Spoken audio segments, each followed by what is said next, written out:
चलो जा कुछ राम चर्चा।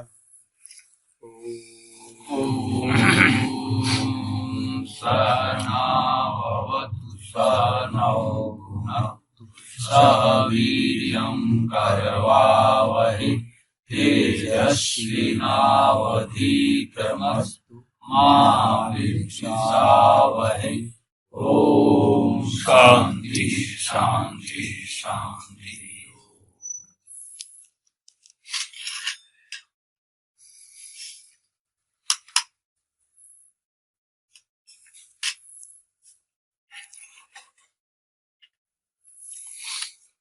क्या सुनल जाए बतावल जा।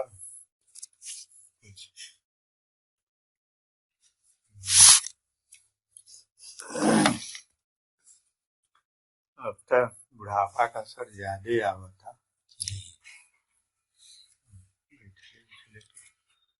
ही लगती है घंटा 1.5 घंटा बैठ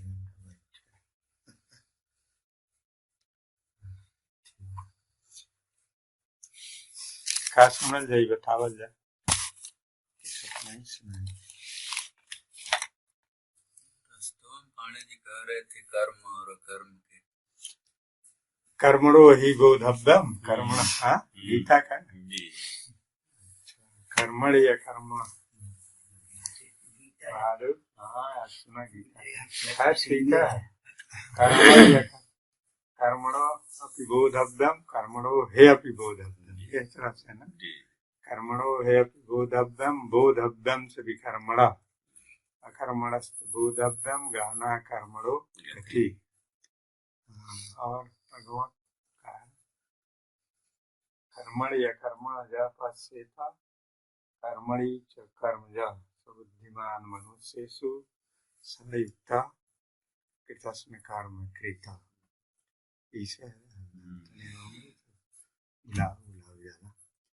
कर्मणो अपि बोधव्यम बोधव्यम च विकर्मण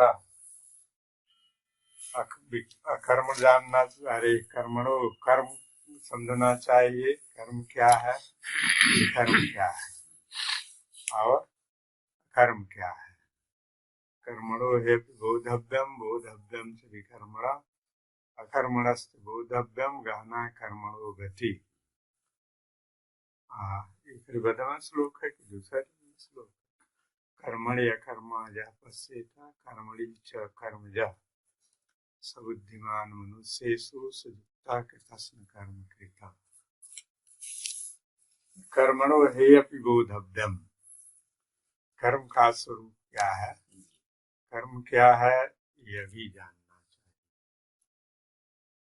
बोधव्यम से विकर्मण विकर्म क्या है विरुद्ध कर्म क्या है ना उसको भी जानना चाहिए और जो कर्म है उसे भी जानना चाहिए। माने कर्म विकर्म कर्म इन तीनों का सच्चे स्वरूप को जानना चाहिए। जो इन तीनों के सच्चे स्वरूप को जानता है वही जो है ठीक ठीक जानता है। अब ऐसे ऐसे श्लोकवास कौन संगत है।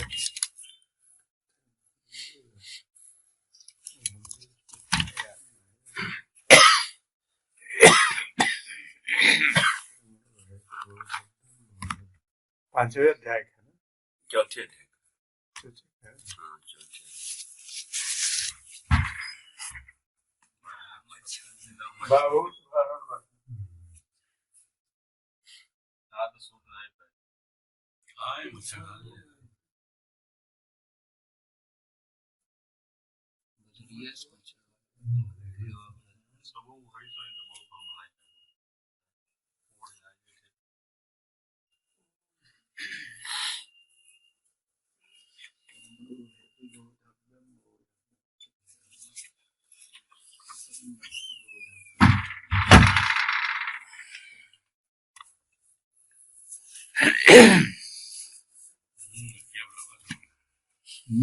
अच्छी लगा था ना।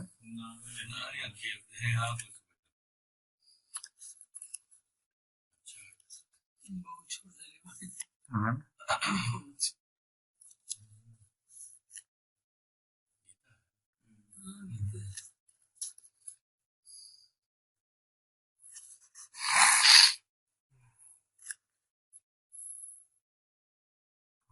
ठीक है।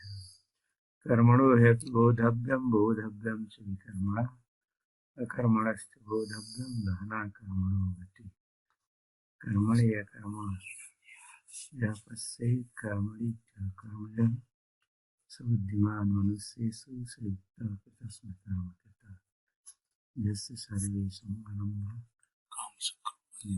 काम संकल्प वर्जिता ज्ञान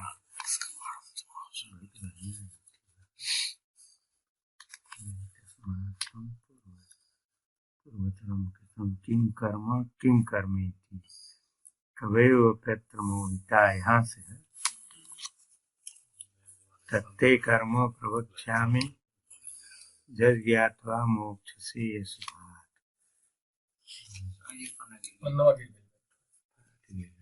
नहीं जमाना संत लैपटॉप होता है खट दिया अथवा ना छोड़िए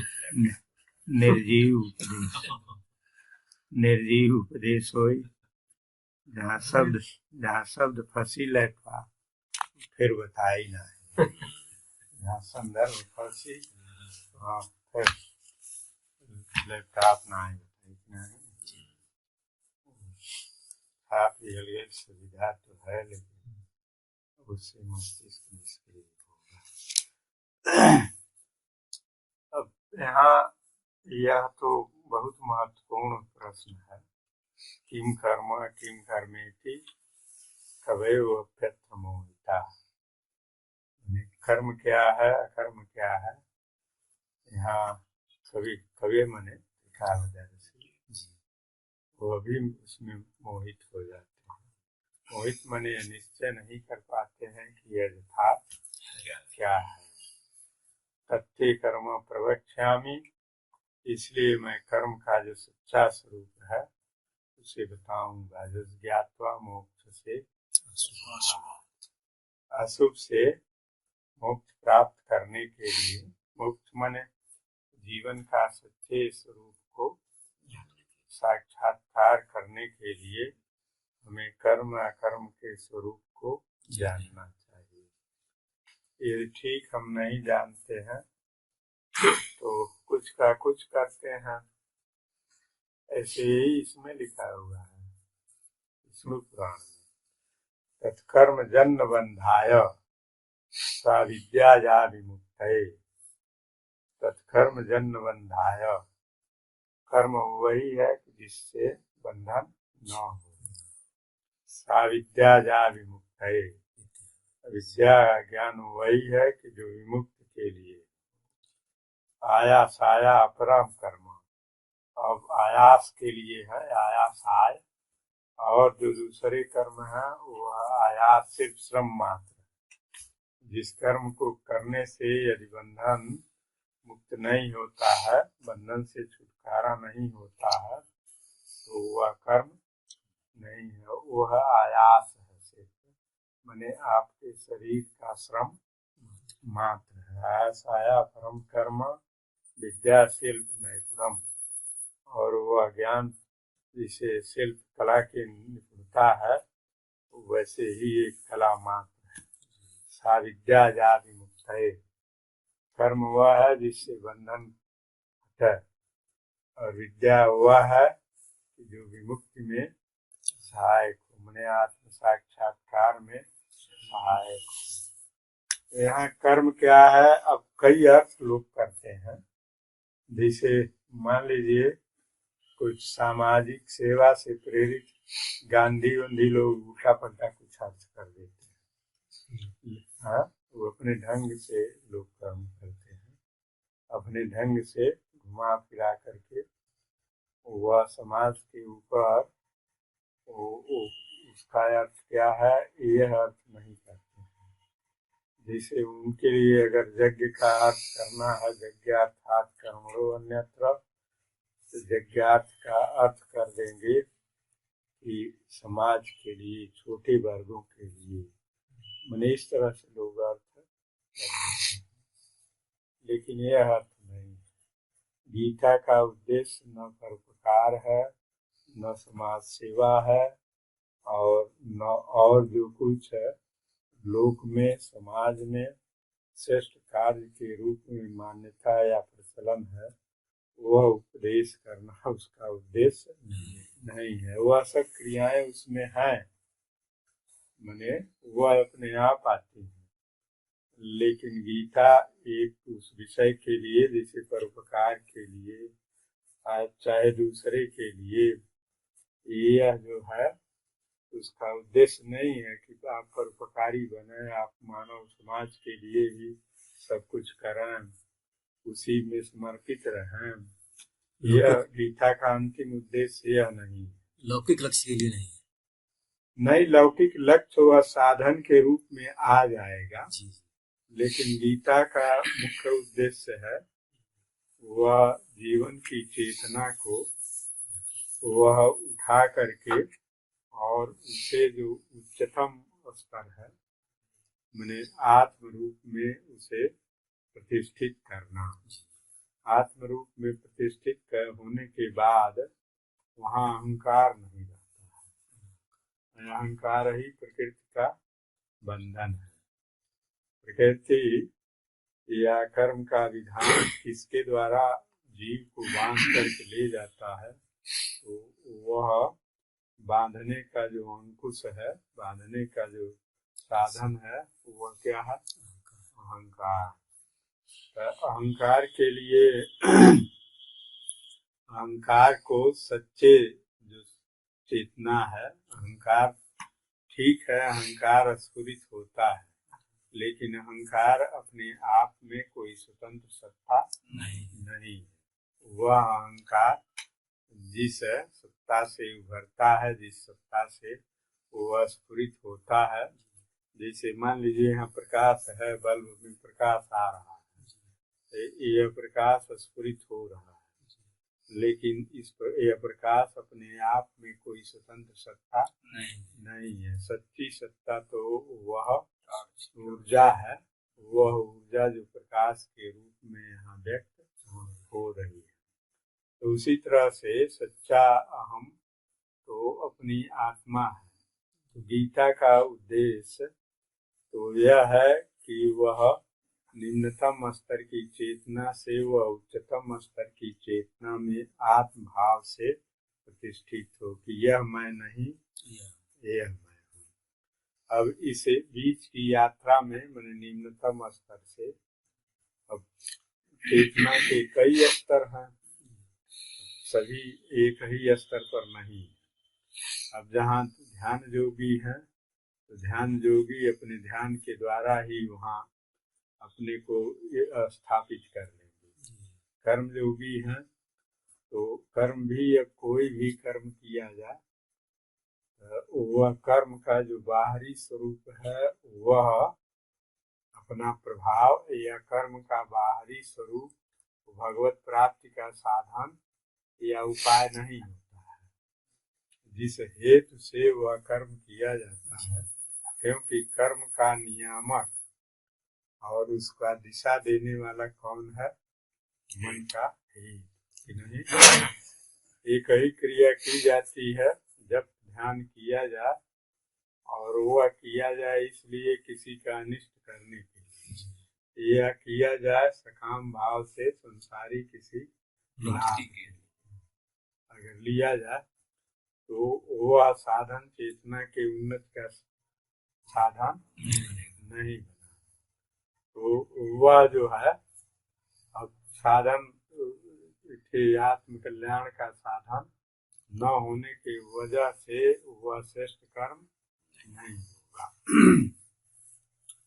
रामानुज भाष्य में इस बात को लिखे हैं, मैंने विस्मयाद बोधक शब्द लगा करके अहो, मैंने इस तरह से कैसे यह है कि एक ही कर्म बाहर से समान रूप से वह होते हुए भी भाव अभेद से एक वह जीवन को अधोगामी करता है और एक जो है जीवन को मोक्ष की ओर ले जाता है। सिर्फ भाव, उसमें भाव भाव के परिवर्तन से क्रिया बाहर से समान है, लेकिन उसके भाव भिन्न है।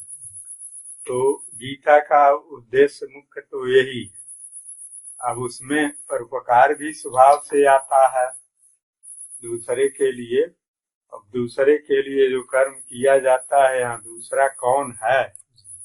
जैसे स्वामी राम सूरदास जी बहुत बोल रहे या ऐसा हमके घुटन बुझा कि आखिर दूसरे कौन है? दूसरे के लिए जो करता है।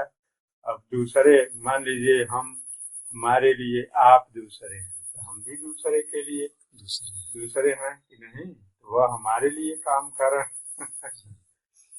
अरे यहाँ दूसरा कौन है, पहले यह देखा जाए कि दूसरे के लिए परोपकार के लिए वहाँ पर कौन है जिसके लिए वह किया जाए।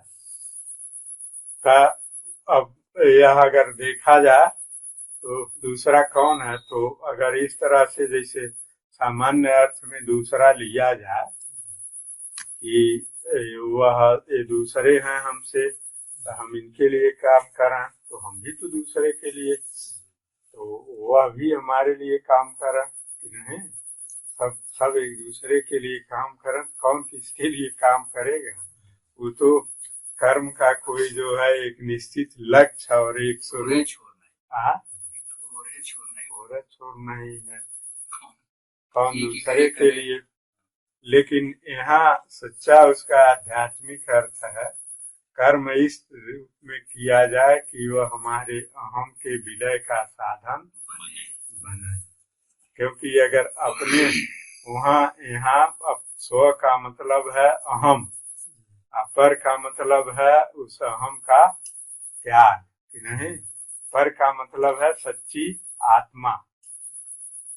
पर को अगर हम अहंकार की तुष्टि के लिए दूसरे के अहंकार को तुष्ट करें तो यह कर्म सच्चा कर्म नहीं होगा।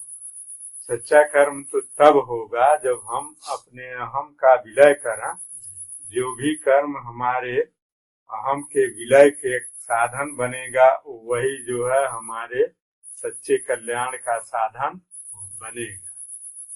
और यदि वह हमारे अहम का विलय न करता हो, हमारे अहम का पोषण करता हो या अहम का आभूषण बनता हो या अहम का विस्तार करता हो, जिसे सामाजिक कार्य किया जाए, समाज के लिए कार्य किया जाए, तो समाज के लिए कार्य किया जाता है। तो समाज के लिए कार्य करने वाले जो उपकार का या समाज हित का वर्ण करते हैं, माने उपदेश करते हैं, प्रेरणा देते हैं, वो अभी समाज के भौतिक सुखों के ही लिए प्रेरणा देते हैं। उनको अन्न दे दिया जाए, उनको वस्त्र दे दिया जाए, उनको और सारी चीजें, उनको औषधि दे दी जाए, माने सिर्फ जो भौतिक आवश्यकताएं हैं वह दे दिया जाए।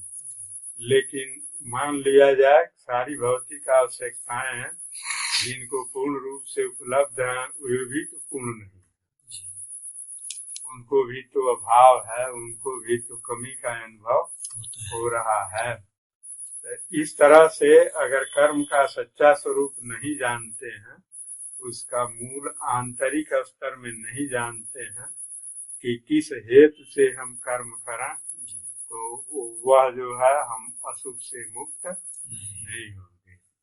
तो इसीलिए यह बहुत रहस्यात्मक बात है। सामान्य लोग तो धन बोलते हैं कि इथे गीता उपदेश करती है अनासक्त भाव से कर्म करो। जो अनासक्त भाव से कर्म किया जाता है वह इथे बंधन का कारण नहीं होता है। भगवान ने यही उपदेश किया है। लेकिन अनासक्त भाव का स्वरूप क्या है? अनासक्त भाव में हमारी चेतना कहाँ स्थित होती है ये नहीं जानते।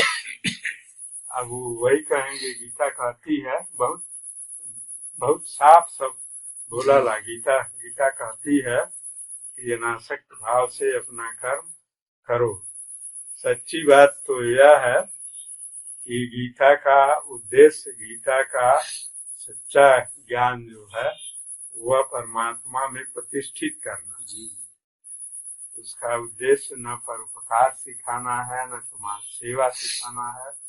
हाँ, उस परमात्मा प्राप्त में, परमात्मा में प्रतिष्ठित पुरुष में ये सब क्रियाएं अगर उसकी रुचि है तो स्वाभाविक रूप से आएगी। उसमें स्वाभाविक रूप से समाज की सेवा आएगी।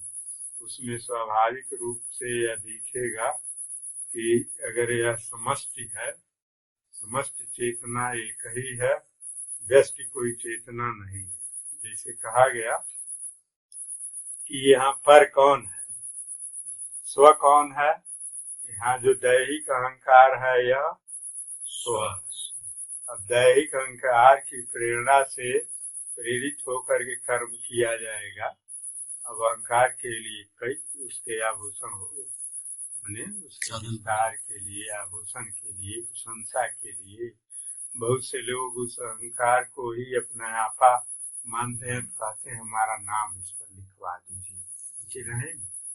अब नाम और अपने सत्ता के स्वरूप का अगर आप संबंध विचार करें तो क्या वह नाम उनकी सत्ता है? वह नाम अपनी एक कल्पना है कि नहीं?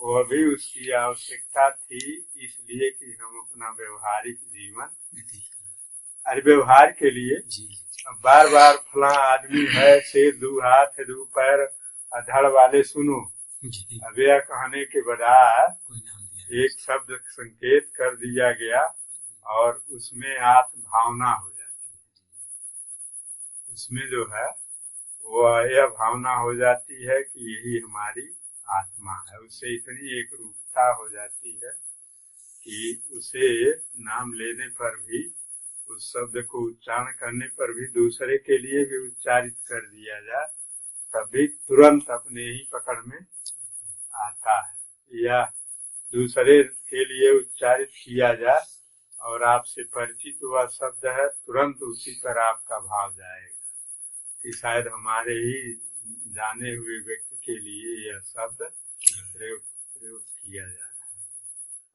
है। तो इस तरह से गीता का जो उद्देश्य है वह तो यह है, वह इस चेतना से उठा करके, अब चेतना अलग अलग स्तर पर है, सबकी चेतना एक स्तर पर नहीं है, लेकिन सच्चा उनका उद्देश्य तो यही है कि अपने आत्म रूप में वह साक्षात्कार करें। इसीलिए दूसरे अध्याय में पहले उन्होंने आत्मा का सच्चे स्वरूप का ही वर्णन किया है, उसकी अमरता बताई है, वह अविनाशी है।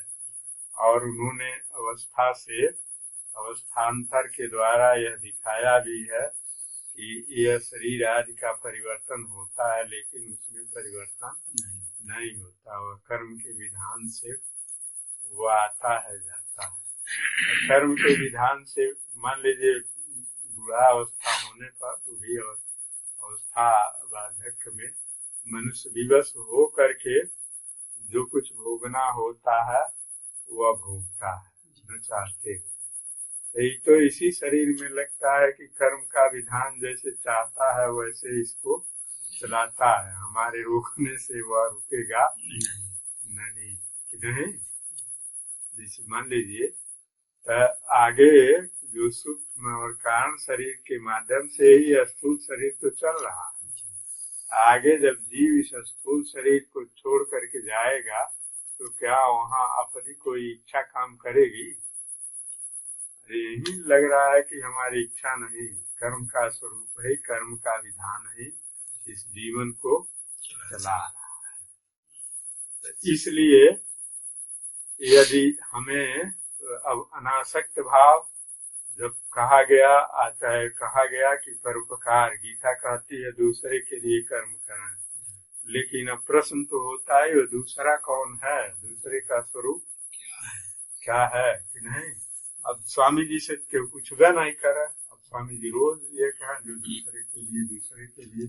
अब यहाँ था मान लिया हम के घुटन कहे से बात समझ में आती है तो ठीक बैठता है, समझ में नहीं आके दूसरे के लिए हम कर्म कर, हम दूसरे के लिए, हम भी दूसरे के लिए दूसरे हैं, वो हमारे लिए कर्म करें। सभी लोग जो हैं कि नहीं। तो यहाँ जो है दूसरे दूसरे के लिए कर्म करे, एक परिवार दूसरे परिवार के लिए कर्म करे, दूसरा परिवार आवे उनके लिए कर्म करे। इसमें कोट की है वक्ता का अधिकार, श्रोता का कर्तव्य। वक्ता का कर्तव्य श्रोता का अधिकार होता है, श्रोता का कर्तव्य वक्ता का अधिकार होता है, उसको सुने। उसमें संग्राम सुखदास जी जो दूसरे का शब्द का प्रयोग किए हैं, वक्ता श्रोता, वक्ता का अधिकार है वो श्रोता का कर्तव्य है, श्रोता का जो अधिकार हो वक्ता का कर्तव्य है। काज नहीं हमारा समझ में वक्ता श्रोता का हो, मतलब उसका आध्यात्मिक स्वरूप ज्ञान होना चाहिए। जैसे स्व क्या है, स्व का यथार्थ रूप क्या है, स्व के लिए नहीं पर के लिए। पर का सच्चा स्वरूप क्या है कि नहीं, पर कौन है, दूसरा कौन है कि जिसके लिए हम कर्म करें। स्व हुआ यह दैहिक अहंकार, दैहिक अहंकार से जो भी हम कर्म करेंगे वह बंधन होगा। और पर के लिए, पर कौन है तो आत्मा, जो सच्ची आत्मा है वो हमसे पर है। और अन्य लोगों में जब अहं के लिए हम करेंगे तो वही होगा, हम कोई भौतिक सहयोग करेंगे। लेकिन स्व पर में जब हम सबको आत्म रूप से देखेंगे कि नहीं, तब वहाँ पर कौन होगा, आत्मा होगा कि नहीं। तो जब आत्महित के लिए कर्म करेंगे तो वह कर्म बंधन नहीं होगा। तो आत्म प्रेरणा से करेंगे तो वह दूसरे का हित भी हो सकता है, और कुछ ऐसे भी कर्म हो सकते हैं कि दूसरे का हित न भी हो, भौतिक हित न भी हो सकता है, आत्मिक हित होगा। हाँ, आत्मिक हित के लिए करेंगे। तो मुख्य उद्देश्य यह है, जैसे कर्म का कोई भी कर्म किया जाए, अब जैसे कर्म योग है, कोई भी कर्म कर्म योग नहीं, वह कर्म कर्म योग है जो भगवत प्राप्ति के लिए। भगवत प्राप्ति का आध्यात्मिक स्वरूप क्या है, यह दैहिक अहम जो है सच्चे अहम में विलीन हो। तो स्वामी जी उपनिषद का एक वाक्य है, आत्मने मोक्षार्थ जगत हिताय च। हाँ, आत्मनो मोक्षार्थम स्वामी विवेकानंद के यह आदर्श सूत्र है। तो आत्मा का मोक्ष भी हो और जगत का हित भी हो। तो जगत क्या है, अब वह जगत कौन है कि नहीं, जगत का स्वरूप तो वह भी तो आत्मा का ही स्वरूप न है। तो जब इस रूप में देखेंगे, जैसे मान लीजिए किसी की अगर भला करेंगे, किसी का भला छोड़ दीजिए, आपको अपना भला करना है, अपनी आत्मा का भला करना है ना। तो जो आप में आत्मा है वही सब में आत्मा है। इस भाव से अगर यह कर्म किया गया तो परोपकार तो होगा ही, आपका जो है आध्यात्मिक लाभ होगा और दूसरे का हो सकता है भौतिक लाभ हो। तो जैसे यह स्वामी विवेकानंद का जो आदर्श सूत्र उपनिषद का है, आत्मनो मोक्षार्थम, कर्म किया जाए लेकिन उस कर्म का हेतु वह कर्म इस ढंग से किया जाए कि मोक्ष के लिए बने और वह कर्म जगत में हितकारक हो। तो अब यहाँ आत्मा के मोक्ष के लिए स्थिति तो वही बनेगी ना जब आपका यह दैहिक अहम विलीन हो, चाहे दैहिक अहम अपने सच्चे अहम की ओर विलीन होने के लिए अग्रसर हो। तो जब वह अपने अहम की ओर अग्रसर हो, जैसे मान लीजिए हम दान करते हैं, चाहे शरीर से श्रम करते हैं, तो किसी के लिए करते हैं, वह किसी का भला हो सकता है, लेकिन हम इसलिए करते हैं कि हमारा शरीर से आत्म भाव खत्म। अब वह हम शरीर से आत्म भाव खत्म करने के लिए करते हैं और वह दूसरे के लिए हितकारी होता है। इस अर्थ में हुआ कि हम अपने आत्मा का मोक्ष, मुख्य लक्ष्य तो उन्होंने यही रखा है, यह नहीं रखा है कि वह जगत हित संसार के हित के लिए, मैंने उन्होंने तो मोक्ष के लिए, लेकिन वह जो भी और क्रियाकलाप है वह सब क्रियाकलाप का उन्होंने इस रूप में उसे करने के लिए, उसे हेतु से करने के लिए बताया कि वह मोक्ष का साधन बना। और भगवान कृष्ण ने भी तो यही किया। उन्होंने कहा जगत की सेवा करो, माने अस्पताल से रोगियों की सेवा करो या और किसी की सेवा करो, जिस तरह से समाज की। तो भगवान कृष्ण ने भी तो यही कहा, युद्ध करो और उस युद्ध से तुमको वह श्रेय में कोई बाधा नहीं होगी। वह उन्होंने दिखा दिया कि जो यह सब क्रिया हो रही, यही कर्म अब समझना है। अब अगर अर्जुन कर्म को समझ लिया कि कर्मण या कर्मा जा पश्चेत, अब अगर ठीक कर्म का स्वरूप समझ लिया, जैसे मान लीजिए हमारा एक संकल्प है, हमारे अहंकार का संकल्प है, उस अहंकार के संकल्प से हम प्रेरित होकर के कार्य करते हैं, लेकिन हमारा अहंकार जो यह व्यष्टि है वह समष्टि से इसका क्या संबंध है? समष्टि का एक यह बूंद है कि नहीं। इसके जो प्राकृतिक साधन है, माने जो पंचभूत आदि है, जिसको जो है जड़ प्रकृति कहा गया है, वह उस जड़ प्रकृति का हमारी इस सत्ता का, हमारे इस अस्तित्व का जो जड़ भाग है उसका अंश है, और जो सचेतन अंश है वह जो समष्टि सचेतन है उसका वह अंश है।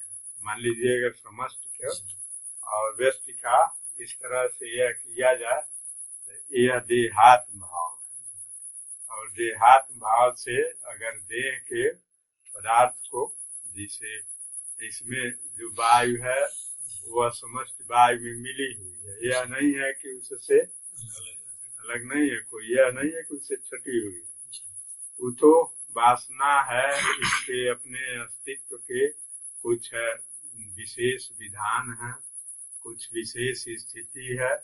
अब वासना और उस कर्म के संस्कार से वह अपनी स्थिति को बनाए रखने के लिए समष्टि से वह संघर्ष कर रही है। इंद्रिय है, जैसे मान लीजिए वातावरण का ताप घटता बढ़ता है, घटता भी है बढ़ता भी है, लेकिन शरीर के जो वासनात्मक गठन है, जो शरीर का स्वरूप है मनुष्य का, उसका एक अस्तित्व के लिए एक निश्चित नियत ताप है, इतना ही ताप पर यह रहेगा।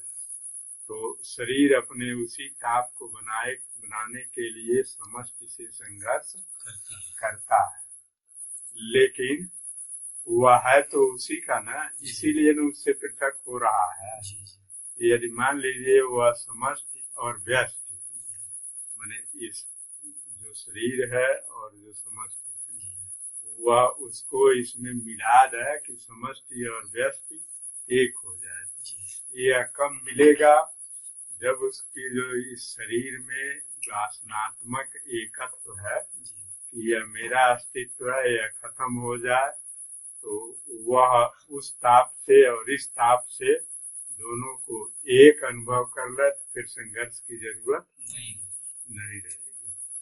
लेकिन ये जानते हो जैसे बेस्ट वाला है कि हम उसमें मिल जाएं, प्रयास भी कर रहा है, लेकिन जैसे मिल ही नहीं जाता है, और जैसे कुछ इंस्टिंक्टिव में भय भी जैसा रहता है। हाँ, तो मिल इसलिए नहीं जाता है कि जो इस शरीर के अपना उस समष्टि से एक व्यष्टि का माने अलग अस्तित्व की भावना है, धारणा है, वह जन्म जन्मांतर से इतना परिपुष्ट है कि इसी की रक्षा के लिए वह अपने को उससे पृथक यह समझता है कि हमारा अस्तित्व उससे पृथक है, और हमको यही हमारा सच्चा अस्तित्व है कि नहीं। इस सच्चे अस्तित्व का जब ठीक इन दोनों का ज्ञान ठीक ठीक हो कि यह अस्तित्व जिसे हम अपना मान रहे, यही न अहंकार हुआ। जो इस व्यष्टि में यह है कि यही हमारा सच्चा अस्तित्व है, तो यह क्या हो गया? यही अहंकार हुआ। लेकिन यह क्या है? कुछ कर्म के वासनाएं हैं, जैसे कुछ है उनके अपने गुण धर्म है। अब जैसे इथे है कोई वस्तु है, चना है, गेहूं, यह मूलतः तो है पंचभूत। आम है, अमरूद है या और कुछ है, यह मूलतः तो है पंचभूत। लेकिन उनके बीज में कुछ ऐसी वासनाएं हैं कि उन पंचभूतों से जो उनकी वासनाएं हैं, जो उनके गुण धर्म हैं, उसी को उनमें से वह शोषण करते हैं और उसी में अपने को बनाए रखने का वह प्रयत्न करते हैं। वैसे ही यह जीव भी जो है, ये अपने आप को उसमें अपनी जो अब यही जीवत्व जो चेतना उस वासना से एक हो गई है ना। अब उस वासना का जो एक अपना पिंड है, एक निश्चित गठन है, जैसे शरीर है, शरीर का अपना ताप निश्चित है, जिसकी क्रिया निश्चित है, इसमें वासनात्मक भाव से आत्म भाव निश्चित है। इसलिए हमको लगा रहता है कि हम सदा बने रहें। मैंने हमको लगता है ना कि हम सदा बने रहें, लेकिन यदि हम इस समष्टि और इस व्यष्टि और समष्टि के बीच जो वासना अलगाव को करा रही है कि हमारा अस्तित्व उससे पृथक है, उस वह वासना मिट जाए तब क्या होगा? तब यह व्यष्टि का अस्तित्व समष्टि में क्या हो जाएगा? विलीन हो जाएगा। तो चेतना उसमें विलीन हो जाएगी। तो जब चेतना उसमें विलीन हो जाएगी तो फिर यह अहंकार नहीं रहेगा, तब क्रिया वह अपनी चलती रहेगी। तब वह चेतना में यह लगेगा कि यह कर्तापन हमारे अंदर नहीं है, ये तो क्रिया हमें चल रही है। तो जैसे गीता में यह व्याख्या आई है, हमने 3रे अध्याय में, तत्वित्तु महाबाहो गुण कर्म विभागयो गुणा गुणेषु वर्तन्त इति मत्वा ही न सज्जते। और कैसे प्रकृते क्रियमाणानि गुणैः कर्माणि सर्वशः। वो दिनवा आप बताओ तो 3 जगह है, एक श्लोक वही है हमारे याद है। प्रकृते क्रियमाणानि इतरहूँ माइल बात है, मणिपुर रूप प्रकृते क्रियमाणानि गुणैः कर्माणि सर्वशः अहंकार विमूढ़ात्मा कर्ता अहमिति मन्यते। माने अब यह क्रिया जो हो रही है वह स्वाभाविक क्रिया हो रही है। सच्चा कर्म का स्वरूप क्या है? यही। अब उसी जो सच्चा कर्म का स्वरूप है ना, अब वही जो है वहाँ जैसे गीता में आया है, वह यह है कि प्रकृते क्रियमाणानि तत्वित्तु महाबाहो गुण कर्म विभागयो। एक गुण विभाग है और एक कर्म विभाग है। तो गुण विभाग में 3 गुण है, कर्म विभाग में जो उन गुणों के परिणाम, गुणों में जो है बराबर परिणाम क्रम, बराबर उसमें आंदोलन, बराबर उसमें क्रियाशीलता, परिवर्तन चलता रहता है। हाँ, यही कर्म, मूल कर्म ही है।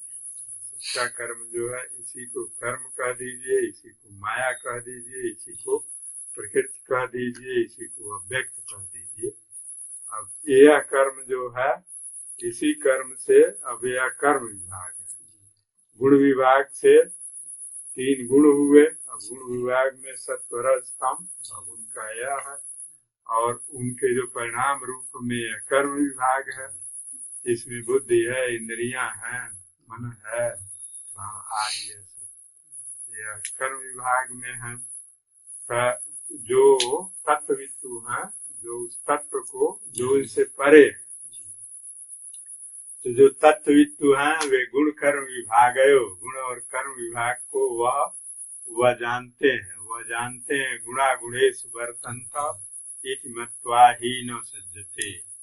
वह उसे जान करके कि यह कर्म मुझ में नहीं है, वह कर्म अपने आप में वह चल रहा है। तो जब इस तरह चेतना स्थित हो जाती है, तब वहाँ यह दैहिक अहंकार नहीं रहता है। और जब दैहिक अहंकार नहीं रहता है, तब अहंकार से प्रेरित जो कर्म होता है वही बंधन होता है। जब अहंकार विलीन हो गया, वह यह व्यष्टि अहम वह समष्टि अहम से एकाकार हो गया, तब यह समष्टि अहम का संकल्प यहाँ पूरे जगत में चल रहा है। उसे मान लीजिए विश्वात्म भाव हो गया। तब अब ये तो शरीर की वासना है, शरीर की भूख प्यास है, अपने जो इसका जन्म जन्मांतर से बीज है, जो संस्कार है कि हमारा हाथ है तो इस हाथ रूप में बना रहेगा, रस रक्त है तो इस रस रक्त में बना रहे।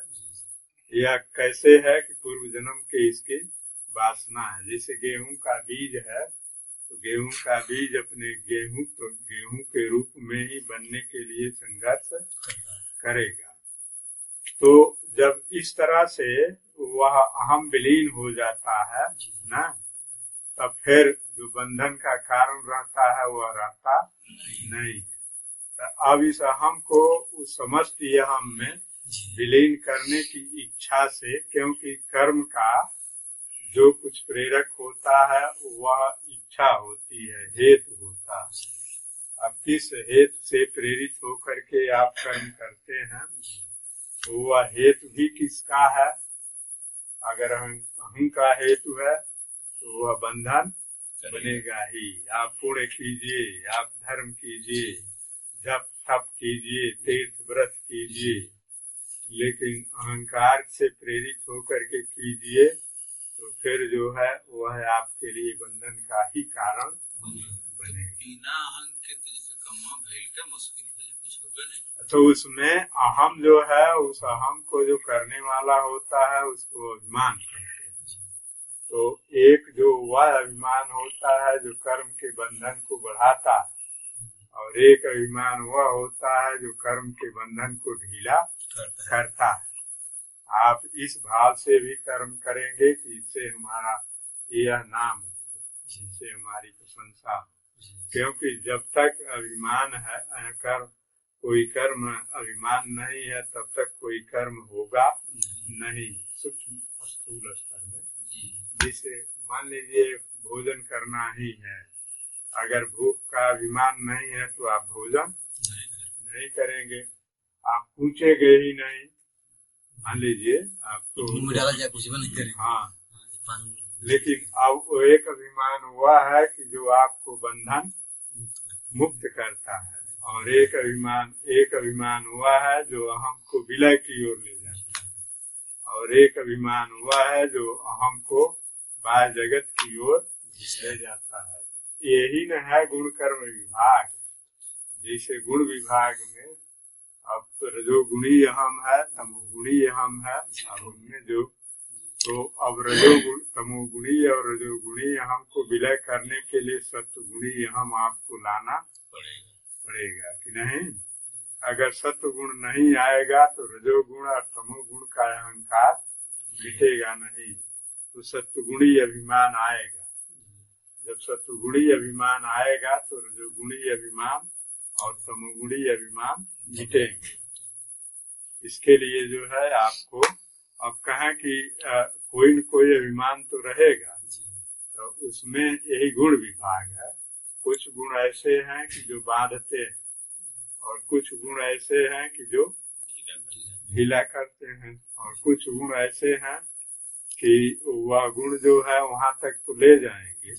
मान लीजिए सत्व गुण है, सत्व गुण मुक्त के अवस्था तक, दरवाजे तक ले जाएगा, लेकिन मुक्ति उससे नहीं होगी। अगर सत्वाभिमान बना रहा तो फिर आपका जो है इस प्रकृति में बंधन बना रहेगा। भले सत्व गुण से आपको पूर्ण रहे, सुखद अनुभव हो, यह हो सकता है, लेकिन अब वहाँ बंधन रहेगा। इसलिए सत्व गुण की अवस्था, तीनों गुणों से ऊपर की अवस्था में निस्त्रय गुण व्यवहार, हाँ निस्त्रय, हाँ गुण व्यवहार माने तीनों गुणों से गुणातीत की अवस्था में। लेकिन गुणातीत की अवस्था में कैसे जाएंगे? जब रजोगुणी अहंकार है, तमोगुणी अहंकार है, तो तमोगुणी अहंकार से ऊपर उठने के लिए आपको रजोगुणी अभिमान लाना पड़ेगा। रजोगुणी अभिमान का विलय करने के लिए आपको सत्वगुणी अभिमान लाना पड़ेगा। रविंदर हवा हाँ महाराज। अच्छा जय बा ना महाराज जय बा। तो किया मत कहाँ से हमारी धारा दूसरे उठ चले गड़बड़ा जाए। इस तरह से जो है अभिमान तो रहेगा ही, और उसका क्रम यही है कि तमोगुण, रजोगुण और अंत में शुद्ध सत्व गुण। जब शुद्ध सत्व गुणी अभिमान आएगा तो आत्मा की अभिव्यक्ति अपने आप हो जाती है। तो अब यह जो गुणों का अभिमान है, गुणों का जो क्रियाशीलता है, वह उसमें यह चेतना अपनी प्रेरणा से नहीं करता है, बल्कि उसका यह स्वभाव है। नई कस्ति क्षणमपि जात तिष्ठत अकर्म कृता कार्यते है वसा कर्मा सर्व प्रकृतिजैर गुणई। प्रकृति से उत्पन्न गुणों से सबको जो है विवश हो करके कार्य करना पड़ता है। तो कब तक करना होता है? जब तक वह देहात्म बोध है तब तक वह कर्म करना होता है। जिसे गीता में कहा गया कर्मणैवाधिकारस्ते मा फलेषु कदाचन। अभी बहुत प्रचलित है, हर जगह बोला जाता है कर्मणैवाधिकारस्ते, लेकिन यहाँ कहते हैं कि प्रकृते क्रियमाणानि गुणैः कर्माणि सर्वशः। तो जब वह प्रकृति के द्वारा होता है तो यहाँ कर्मणैवाधिकारस्ते, हमारा क्या अधिकार है? नहीं। पुणे में एक पांडे जी वैद्य है, अच्छा वैद्य वो है, भूपेंद्र पांडे। यहाँ तो नहीं रहना, कहीं मंगली होली चली गई। एक बार कुछ गीता उता पढ़ले रहना, एक बार अइलन तो यह प्रश्न उठा कि एक जगह कहा जाता है कर्मणैवाधिकारस्ते मां फलेष कदाचन, एक जगह यहाँ गीता में कहा जा रहा है कि प्रकृते क्रियमाणानि गुणैः कर्माणि सर्वशः। यहाँ प्रकृति से कर्म हो रहा तो हम कौन करता होते। लेकिन मान लीजिए चेतना कई स्तर पर कार्य करती है। जब तक आपका अहम है, यह व्यष्टि अहम है, तब तक आप करता है, और उस व्यष्टि अहम का जो फल है, उस व्यष्टि अहम से यह समष्टि अहम से ही यह व्यष्टि अहम चलाया जा रहा है। इसलिए आपको वह कर्म करने का अधिकार तो है, लेकिन पूरा वह कर्म का जो फल आएगा वह आपके शक्ति के अधीन नहीं है, वो तो समष्टि के अधीन है। इसलिए यह ज्ञान रखो कि कर्म में हमारी चेष्टा करने का अधिकार तो है, लेकिन फल में हमारा अधिकार नहीं है। लेकिन जब यह व्यष्टि उस समष्टि से एक हो जाएगा तब जो है लगेगा कि मैं करता नहीं हूँ। तब के लिए है, जब तक मनुष्य में अहम भाव है, यह लगता है कि समष्टि से हमारा अस्तित्व, हमारा व्यक्तित्व अलग है, हम करता है, तब उसे क्या करना चाहिए? तब इस तरह से कर्म करना चाहिए कि वह कर्म तो करे, लेकिन समष्टि फल देने का अधिकार किसमें है? समष्टि में। वह समष्टि का ही एक अंश है, इस रूप में जान करके करे। लेकिन जब व्यष्टि और समष्टि को एक समझ लेगा, जब उसकी चेतना इस देह भाव, देहात्म भाव से वह विश्वात्म भाव में आ जाएगी, है ना, तब जो है उसे यह भाव नहीं रहेगा कि कर्म करें, क्योंकि तब तो लगेगा कि यह विश्व में यह प्रकृति की क्रिया अपने आप चल रही है। तो इस तरह से जो सच्चा कर्म है ना, सच्चे कर्म का जो स्वरूप है, कर्मणो हेयपि बोधव्यम, जो सच्चे कर्म का स्वरूप है उसे जानना चाहिए। सच्चे कर्म का स्वरूप यही है, जो समस्त में गुणों का परिणाम है, गुणों की क्रिया से यह चल रहा है, वही जो है कर्म है। उसी को अब उसमें प्रकृति है तो कहा गया प्रकृति त्रिगुणात्मक है। त्रिगुण क्या है? तो वह सचल है, त्रिगुण परिणामी है। त्रिगुण कभी स्थिर नहीं रहते हैं। जो त्रिगुण से परे है वह अलबत्ता निर्गुण है, चाहे अपरिणामी है। इस तरह से सच्चा कर्म क्या हुआ, चाहे उसको प्रकृति कह दिया जाए, चाहे उसको वेदांत की भाषा, वेदांत के दर्शन में उसको माया कह दिया गया है। मायाम तु प्रकृति विद्या माइनम तु महेश्वरम। जैसे जो माई है वह महेश्वर है, माया का जो स्वामी है वह परमात्मा है। और माया क्या है, वह प्रकृति विद्या, उसे प्रकृति को ही माया जानो। अब इस तरह से जो सच्चा कर्म है ना, उसका स्वरूप क्या है, वह प्रकृति का जो क्रियाशीलता है। कर्म क्या है, तो गति है।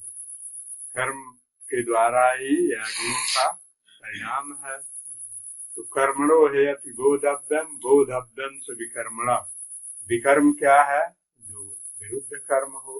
अब यहाँ जो है विरुद्ध कर्म क्या है, कर्म क्या है, कर्म का स्वरूप क्या है, यह भी समझ लेना चाहिए। सच्चा कर्म क्या है और उसके विरुद्ध कर्म क्या है, और अकर्म क्या है, यह भी समझ लेना चाहिए। जब इन तीनों को समझ लेता है सबुद्धिमान मनुष्य, वही मनुष्य में बुद्धिमान है।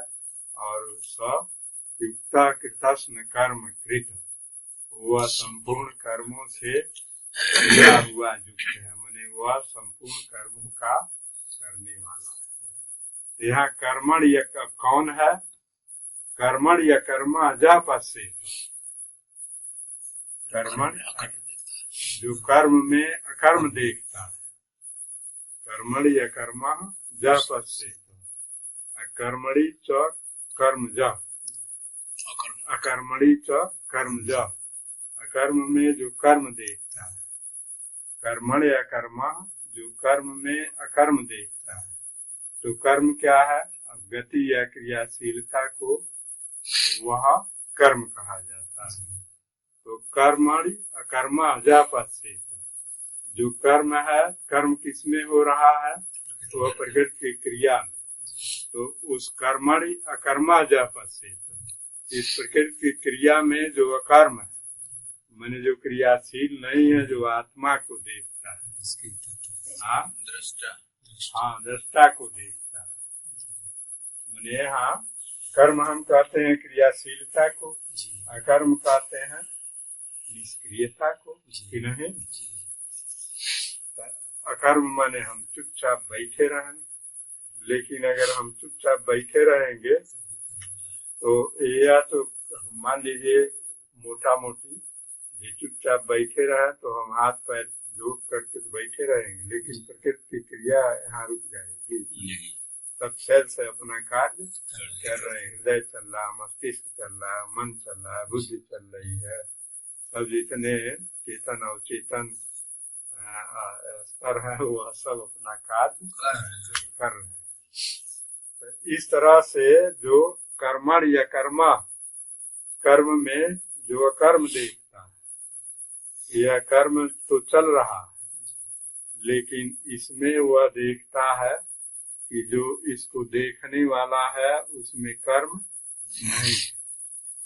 अकर्मणि च कर्म, और अकर्म में जिसे हम चुप बैठे हुए हम कोई संकल्प कर रहे हैं, उसमें भी कर्म जब देखता है, जिसे जब वह देखता है नहीं, अगर हम नहीं भी करते हैं तब भी जो है प्रकृति की क्रिया चल ही रही है, गुणों की क्रिया चल रही है, चाहे हम न कर्म करें। कर्म में जब कर्म देखता है, जिसे अब मनुष्य कहे कि हम कुछ कर्म नहीं करते, लेकिन हम कुछ कर रहे हैं, बैठे हुए हैं, शरीर से भले बैठे हुए हैं, मन से भले संकल्प नहीं कर रहे हैं, लेकिन कुछ न कुछ क्रिया वहाँ हो रही है। तो इस तरह से जो कर्म में अकर्म देखता है, जो क्रिया हो रही है कर्मण या कर्मा, कर्म में कर्म क्या है, तो यह प्रकृति की क्रिया तो चल रही है, इसमें वह देखता है कि जो कर्ता है, जो सच्चा अपना स्वरूप है, वह कर्ता, हाँ, वह कर्म को देखता है। कर्मण या कर्म जा सकते, जो देखता है। कर्मणि च कर्म जा, और अकर्म में, जैसे प्रकृति में हम कहते हैं यह कार्य नहीं, हम नहीं कर रहे, ये बैठा है, लेकिन हम भले कहें कि हम बैठे हैं, लेकिन प्रकृति की क्रियाशीलता को वह देखता है कि इसको हम रोक नहीं सकते हैं। यह अकर्म में, यह कर्म में जो यह क्रियाशीलता है, इसमें भी जो है वह कर्मणि कर्म जो यह वहाँ करता नहीं है। जैसे यहाँ शुद्ध चैतन्य सत्ता जो है यहाँ अकर्म में है, जैसे कर्मणि अकर्म, कर्म हो रहा प्रकृति में, वह कर्म हो रहा है। कर्मण या कर्म वहाँ देखता है कि मेरा यह कर्म नहीं है, इस कर्म से कर्ता जो है, चाहे मेरा सच्चा जो स्वरूप है, हाँ, पृथक है, इससे असंग है। और यहाँ क्रियाशीलता में जो है, हाँ, पश्यति कार आगे अलग है, हाँ, वह अलग है। वैसे ही अकर्मणि च कर्म जा, और यहाँ जो क्रियाशीलता है वह कहे कि मैं इसको रोक रहा हूँ, इसको करने नहीं दूंगा, मैं बैठा हूँ चुपचाप, उस अकर्म में कर्म देखता है। माने सूक्ष्म स्तर में वहाँ संकल्प रहेगा मैं इसको रोकूं, तो उसमें भी जब वह कर्म देखता है, सबुद्धिमान मनुष्य, वही जो है मनुष्यों में बुद्धिमान है। और सकृतस्म कर्म कृत, वही जो है संपूर्ण कर्मों को किया हुआ है। उसमें जो प्राणों की क्रियाओं को जैसे रोकने के लिए उसको रोकना की चेष्टा करता है, उसको अब कह रहे हैं नहीं। जैसे अकर्म शब्द और कर्म शब्द का लोक में अर्थ है, कर्म माने जैसे क्रियाशीलता। अब गुणों में जो क्रियाशीलता है वह कर्म है। अच्छा, कर्म का जो व्यापक अर्थ है, जो उसमें गति, उसी को न क्रियाशीलता है। बल और विस्थापन, हाँ, स्थापन, अच्छा स्थानांतरण, हाँ, अच्छा परिवर्तन, यह सब कर्म कहा जाता है। इसको कहा गया कर्म। यह कर्म का अर्थ है कि वह न करें, यह सब क्रियाशीलता या गति स्थिर हो जाए, लेकिन प्रकृति में यह संभव नहीं है। इसी अर्थ में कहा गया है कि कर्मणि अकर्म जा पश्येत, कर्म में जो अकर्म देखता है, हाँ, जो कर्म है, अब यह जो क्रियाशीलता है, उस क्रियाशीलता में देखता है कि यह करने वाला दृष्टा वह पृथक है, उसमें हमारा कर्म नहीं। अकर्मणि च कर्म जो, उसको रोकने में, उस क्रिया को जो किया जा रहा है हम रोक रहे हैं। अगर उस क्रिया को हम, जैसे हम कहें कि हम चुपचाप बैठे हुए, तो चुपचाप बैठना यह कर्म नहीं है। इसमें भी जो क्रियाशीलता देखता है, उसी तरह से सूक्ष्म स्तर में भी ना, जो अकर्म में कर्म देखता है, माने वह कर्म का मतलब यह है कि यह प्रकृति की जो क्रिया है वह हमारे रोकने से या वह कभी स्थिर नहीं होती है। जिसे हम संकल्प पूर्वक कहते हैं कि हम नहीं कर्म करेंगे, हम इसको रोकेंगे, तो ऐसे रोकेंगे तो यह कर्म हुआ, लेकिन उस कर्म में भी वह कर्म देखता है कि मैंने यह कर्म नहीं है, यह तो कर्म है। जो इस तरह से देखता है, मैंने इस तरह से देख वही सकता है जो जड़ और चेतन, आत्मा और प्रकृति का जो विवेक है, आत्मनात्म का विवेक है, वह पक्का हो, स्थिर हो। तो सब बुद्धिमान मनुष्य, माने वही मनुष्य में बुद्धिमान है, और वही सब कुछ कर्मों को करने, सब सजुक्ता कृतस्म कर्म कृत, जो उस कृतस्म माने संपूर्ण समग्र जो भी कर्म है उसने सारे कर्म को कर लिया। मैंने यह स्थिति आत्म साक्षात्कार की है। मैंने बहुत बार यह होता है कि कर्म करके ही लोग कहते हैं कि मैं कर्म कर रहा हूँ, लेकिन कर्म में यह देखा जाए कि वह सच्ची आत्मा और कर्ता भोक्ता नहीं।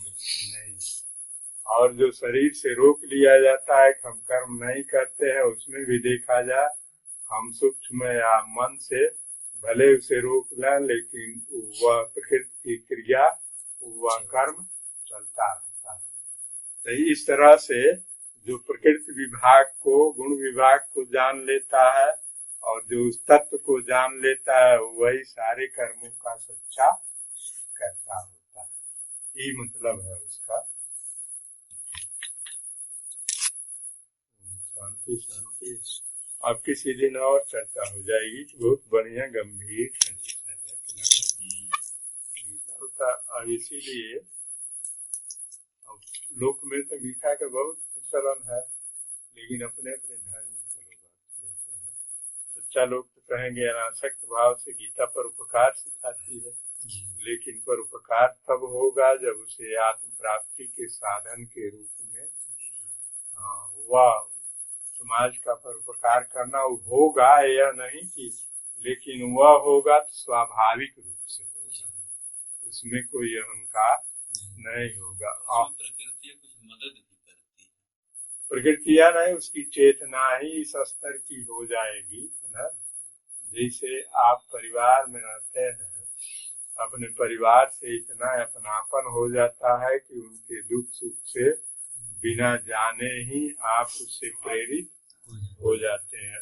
वैसे ही उनके आत्म चेतना इतनी विस्तृत होगी कि उनको जो है अपने आप उस कार्य की प्रेरणा होगी।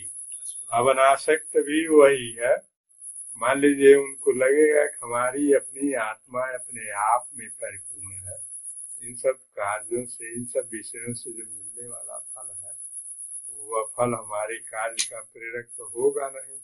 हमारे अपने आत्मा का आत्म रूप में प्रकट होना, अभिव्यक्त होना, यह तो सब कुछ मिल जाएगा।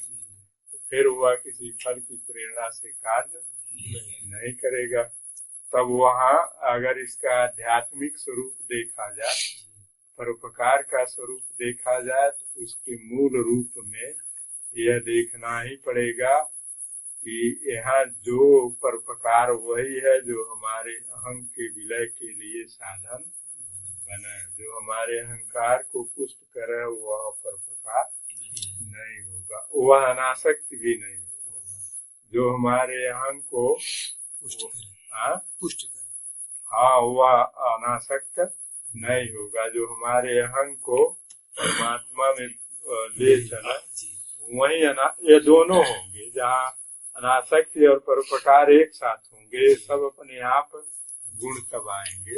असंग शस्त्रेण दृढ़ेण छित्त्वा इसको कहा गया। हाँ, वो तो मान लीजिए असंग शस्त्रेण तो अलग करने के लिए उस चेतना को असंगता के शस्त्र से, उस अहम से असंग का उसका हो गया। नहीं, वहाँ असंग शस्त्रेण दृढ़ेण छित्त्वा में जो है, वहाँ चेतना को जड़ से असंगता के मने किया जाए। जैसे सत्संग हुआ है कि जड़ और चेतन की एकता हो गई तो सुसंगता हो गई। अब यह एकता तो स्वाभाविक बनी है। हम लोग देखते हैं तो हम लोग देह से देखते हैं, लगता है हम दृष्टा है, लेकिन यह देह जो देख रहा है यह स्वयं दृश्य है, यह सच्चा दृष्टा नहीं। अगर इसके दृश्यत्व का ठीक ठीक निश्चय हो जाए, उसमें चेतना स्थित हो जाए, तो फिर यह देह अलग होगा और इसका दृष्टा जैसे बाह्य जगत के रूप रंग आदि का दृष्टा पृथक है, वैसे ही यह शरीर भी पृथक लगेगा। फिर इस पर आ कहे जाता है, उसमें है ही वह, हाँ, सूक्ष्म ज्ञान के दृष्टि से ही न पृथक है कि नहीं, वो तो वह व्यापक है। अब ऐसा थोड़ा जैसे आकाश है, आप भले अलग कर लीजिए कि इस आकाश जो है हमारे जो पेट के भीतर आकाश है, वही बाहर भी आकाश है। और वह आकाश इस शरीर में भी हिला हुआ है, बाहर भी हिला हुआ है और अपने आप में अलग भी है नहीं। तो आप कहें हम इस आकाश से अलग करना, तो आप अलग ज्ञान कर सकते हैं उसका कि नहीं। हम निकाल गई थोड़ा बहुत पेटे में से बाहर आकाश निकालेंगे किसी में निकालेंगे नहीं, लेकिन ये कहिए कि मन इतना बहिर्मुख होता है कि नहीं कि फिर अपनी जगह पर आ जाता है। तो ये आएगा, जीवन की प्रक्रिया ही ऐसी है और एकदम आत्म भाव में स्थित रहे, इसके लिए एक बार सर्वस्व का त्याग करना पड़ेगा ना। स्थूल से लेकर के सूक्ष्म कारण है ना, जिसको समाधि अवस्था कहा जाता है, निर्विकल्प समाधि कहा जाता है शास्त्रों में, किसी किसी को प्राप्त होती है, सबको जल्दी प्राप्त नहीं होती है। तो अंत में मान लीजिए सब में सर्वात्म भाव या एकात्म भाव अगर प्राप्त करना है तो सर्वस्व का त्याग एक बार करना पड़ेगा। लेकिन उस सत्य को अगर हृदयंगम आप कर लिए हैं तो मान लीजिए अगर हृदयंगम हुआ कि ऐसा है तो उसकी भावना करते रहिए। वह दिखता है, भले दिखता है कि नहीं, सूर्य भले चलता हुआ दिखता है, लेकिन भावना यही की जाती है सूर्य खगोल शास्त्री कहेगा चलता तो उसकी भी आंख से सूर्य चलता ही दिखाई देगा, उसकी खगोल शास्त्री की आंख से क्या दिखाई देगा, पृथ्वी नाच रही है, उसको नहीं, उसकी बुद्धि भले कहती है, लेकिन उसकी आंख यही दिखाएगी कि यह चल रहा है नहीं। तो वह भावना तो यही करेगा कि पृथ्वी नहीं चल रही है, अरे सूर्य नहीं चल रहा, पृथ्वी ही चल रही है। वैसे ही श्रेष्ठ भाव बनाइए, चाहे पकड़ा या चाहे, अब वही दृष्टि मत बनाइए, उस दृष्टि के लिए तो सर्वस्व का त्याग होना ही होगा। अचेतन अवचेतन मन का सबका त्याग करना पड़ेगा। लेकिन अगर नहीं त्याग हो पाता है तो उस त्याग की जो अंतिम आदर्श है उसकी भावना तो कीजिए ही। जैसे मान लीजिए शरीर अगर वही होता है, मरता ही है, शरीर में कुछ और होता है तो यह भाव तो होना ही चाहिए कि यह शरीर का विकास है, ये तो प्रकृति का प्रवाह है और स्वाभाविक रूप से अपना चल रहा है, इसमें चलेगा ही। लेकिन इस शरीर का दृष्टा इससे बिल्कुल असंग है, निर्विकार है। यह भावना कीजिए, भावना से आपको बल मिलेगा और भावना आपकी प्रकृति को उस दिशा में ले जाने में सहायक बनेगी। ओम शांति शांति। और कौन दिन चर्चा? हाँ बिल्कुल बिल्कुल। हाँ? एक दो दिन इसमें समझ लिया जाएगा।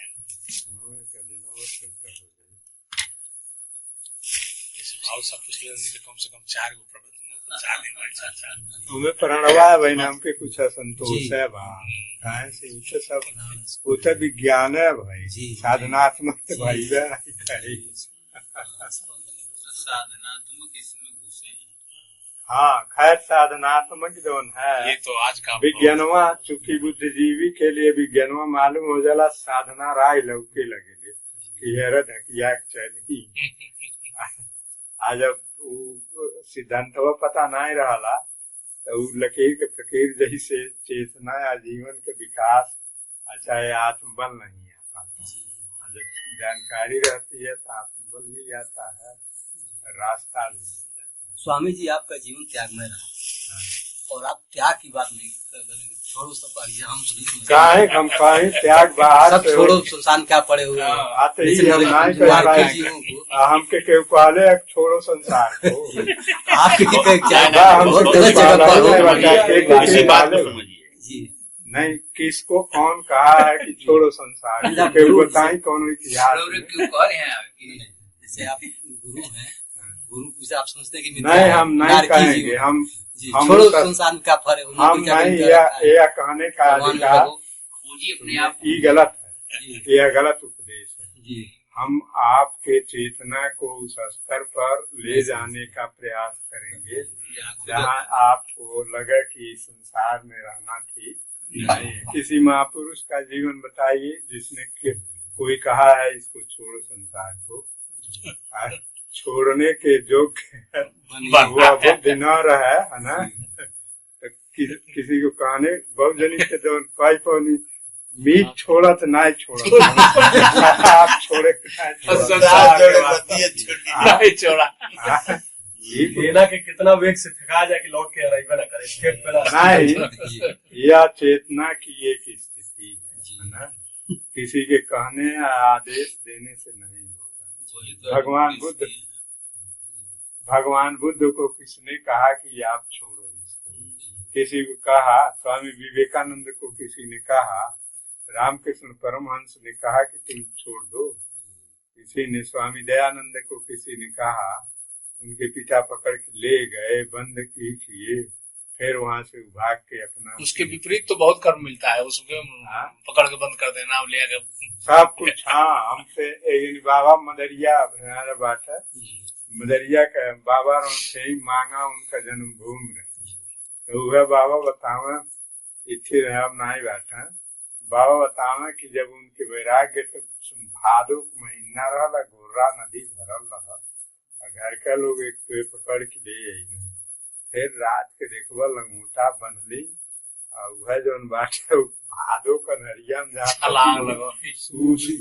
फूल हेलत रहा, तब नदिया में बरल कहना रात के कुदनी आ कूद के हेल के जो बात है भाग चलने के। अब उनके के कहले रहा के गुरु तक के गुरु कहबो करी, तो फिर अरे भाई जाओ अपना जीवन किनारे, आप जो है हम के कहले बस छोड़ दे बानत रहा, सब ठीक करत रहा, लेकिन मान ला हमके नहीं ठीक लगत रहा। जब आपका संस्कार उस स्तर का आ जाएगा तो बाहरी प्रकृति भी वैसे ही बनेगी ना। स्वामी केशवानंद का नहीं सुना है, स्वामी केशवानंद राजस्थान के, तो वो जो बात है जाटे की लड़का गाय चराव तो नहीं, पहले इतने पशुपालन कैले जाता है, गाय हम लोग चराव तो नहीं पहले, गाय चराव तो ना वही मुनकर माई मर गई, दादा मर गई, पिता मर गई ना, और उसके बाद जो बात लोक में हमन के टूवर टेंगर जी अनाथ बच्चन के टूवर टेंगर हो गई ना, तो उसमें कौन महात्मा स्वामी रहना, तो उनके कहना चलो हमारे साथ, तो ले गई ना उनके पाठशाला में, तब पढ़ावल जाता गुरुकुल, तब पढ़ावे खातिर जन बात है। अब तो लोग खोल रहे हो, लेकिन गुरुकुलवा में आधुनिक नौकरी चाकरी के योग्य शिक्षा पर जोर दिया जाना, साधु सन्यासी अपने सब कितना स्वामी है लोग पढ़ावत रहा, मैंने कितना स्वामी जी लोग जो बात है ना, मान लो विद्वान रहते रहा, स्वयं व्याकरण पढ़ावत ना, दर्शन पढ़ावत ना,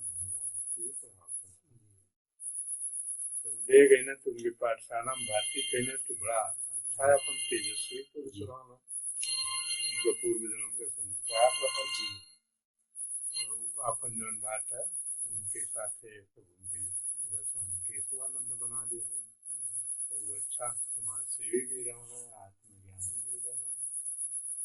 ऐसा लेके रहा तुलसीदास जी के कहा कि तू छोड़ दो, कहो स्वामी नारायणानंद उनसे पालन पोषण कही ना, लेकिन वो कहना जो बियाह करे आप बियाह हुआ कही, लेकिन उनके इच्छी नहीं बियाह रहा, ये कहने का नहीं है, कोई भी गुरु यह नहीं कहेगा, वह आदेश की बात नहीं है, अनुकरण मन जो है एक अनुकरणात्मक वृत्ति होती है, एक आज्ञा पालक वृत्ति होती है ना, और एक अनुसरण करने की वृत्ति होती है। ये तीनों वृत्तियों से नहीं होता है। जब स्वयं अपने आप चेतना उस स्तर पर लगेगी और संसार लगेगा कि यह असत्य है, इसमें हम नहीं रहेंगे ना।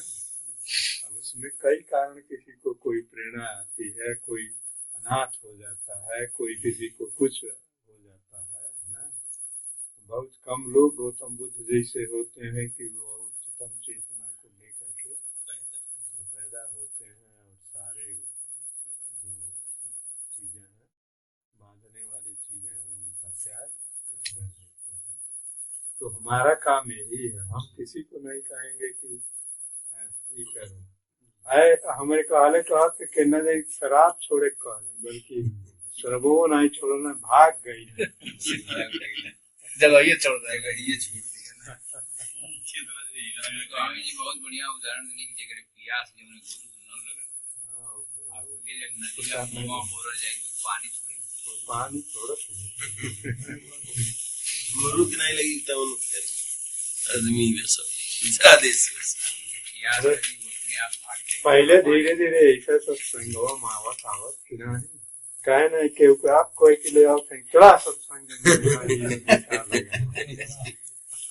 के भाई अरे घरों मेरारू तारी बाप रुच नहीं हुई तारा तो यहाँ ही कुल जाना हो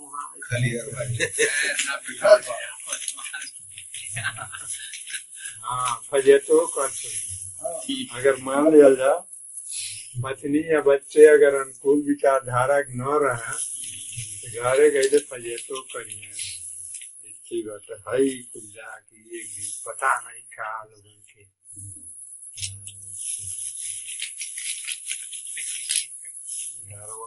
एकर विरोधी बहुत मिलन में सबसे पहले मेहरुआ मिल जाती है। संजोग है कि मेहरारू अपन समर्था मिले बा लेकर भाग्य होई ते पत्नी जो गईले पर बड़ा खुशी पूछे का आज नहीं है कि नहीं कुछ बताए मुँह के कि नहीं पड़े हमारे ऋषिया बैठल हुई है आज गई बात है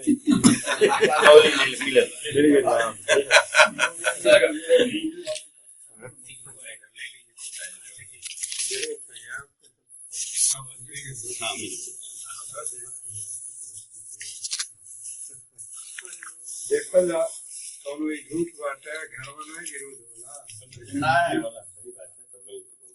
जेकरे नहीं थी बात समर्थन नहीं बा घर में